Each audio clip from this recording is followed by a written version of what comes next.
Good afternoon and happy Independence Day. My name is Jim Walters.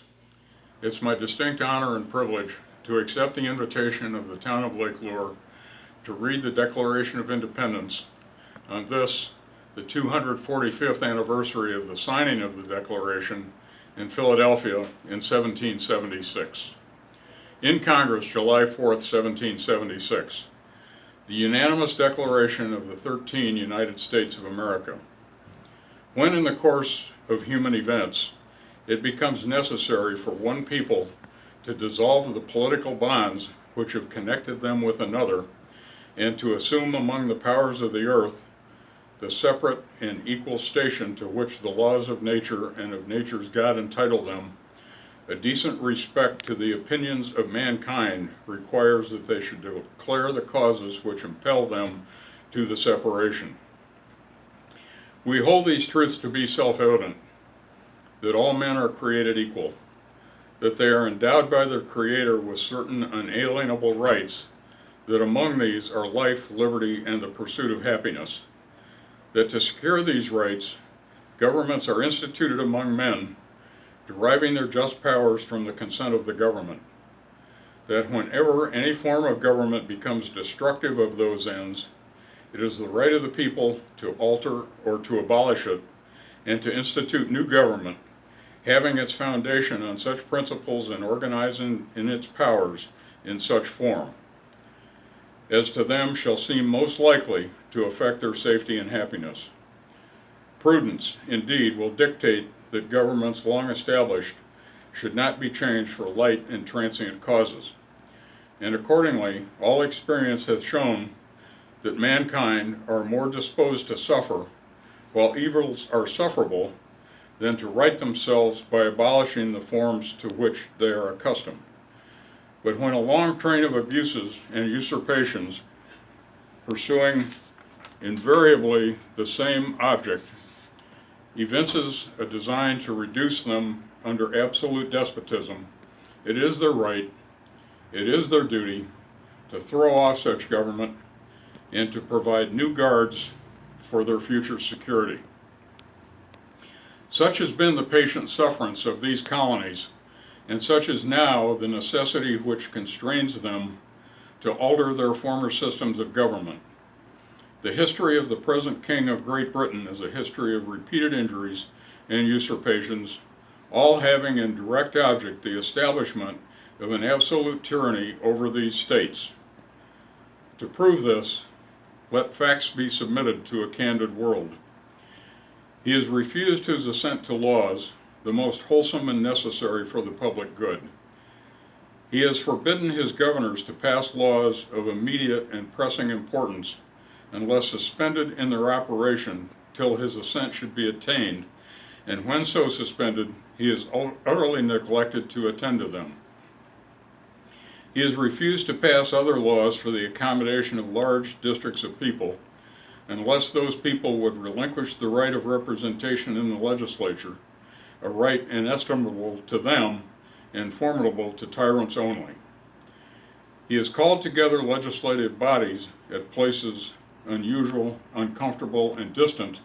from the depository of their public records for the sole purpose of fatiguing them into compliance with his measures. He has dissolved representative houses repeatedly for opposing with manly firmness of his invasions to the rights of people. He has refused for a long time after such dissolutions to cause others to be elected, whereby the legislative powers, incapable of annihilation,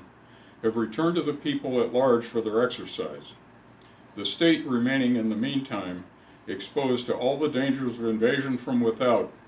and convulsions within. He has endeavored to prevent the population of these states, for that purpose obstructing the laws of naturalization of foreigners, refusing to pass others to encourage their migrations hither, and raising the conditions of new appropriations of lands. He has obstructed the administration of justice by refusing his assent to laws for establishing judiciary powers. He has made judges dependent on his will alone for the tenure of their offices and the amount and payment of their salaries. He has erected a multitude of new offices and sent hither swarms of officers to harass our people and eat out their substance. He has kept among us, in times of peace, standing armies without the consent of our legislatures. He has affected to render the military independent of and superior to the civil power. He has combined with others to subject us to a jurisdiction foreign to our Constitution and unacknowledged by our laws, giving his assent to their acts of pretended legislation, for quartering large bodies of armed troops among us, for protecting them by a mock trial from punishment for any murders which they should commit on the inhabitants of these states, for cutting off our trade with all parts of the world, for imposing taxes on us without our consent, for deploying us in many cases for the benefit of trial by jury, for transporting us beyond the seas to be tried for pretended offenses, for abolishing the free system of English laws in a neighboring province, establishing therein an arbitrary government, and enlarging its boundaries so as to render it at once an example and fit instrument for introducing the same absolute rule into these colonies, for taking away our charters, abolishing our most valuable laws, and altering fundamentally the forms of our governments, for suspending our own legislatures and declaring themselves invested with power to legislate for us in all cases whatsoever. He has abdicated government here by declaring us out of his protection and waging war against us. He has plundered our seas, ravaged our coasts, burned our towns, and destroyed the lives of our people. He is at this time transporting large armies of foreign mercenaries to complete the works of death, desolation, and tyranny,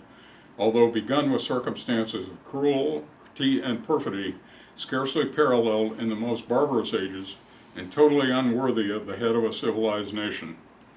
He has constrained our fellow citizens taken captive on the high seas to bear arms against their country, to become the executioners of their friends and brethren, or to fall themselves by their hands. He has excited domestic insurrections among us and has endeavored to bring the inhabitants of our frontiers, the merciless Indian savages, whose known rule of warfare is an undistinguished destruction of all ages, sexes, and conditions. In every stage of these oppressions, we have petitioned for redress in the most humble terms. Our repeated petitions have been answered only by repeated injury. A prince whose character is thus marked by every act may define a tyrant is unfit to rule a free people. Nor have we been wanting in attentions to our British brethren. We have warned them from time to time of attempts by their legislature to extend an unwarrantable jurisdiction over us. We have reminded them of the circumstances of our immigration and settlement here. We have appealed to their native justice and magnanimity, and we have conjured them by the ties of our common kindred to disavow these usurpations,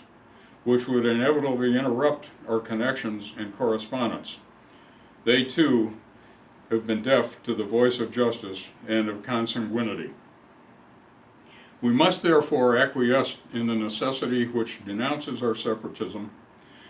and hold them as we hold the rest of mankind, enemies in war, in peace, friends. We therefore, the representatives of the United States of America in General Congress, assembled, appealing to the Supreme Judge of the world for the rectitude of our intentions, do,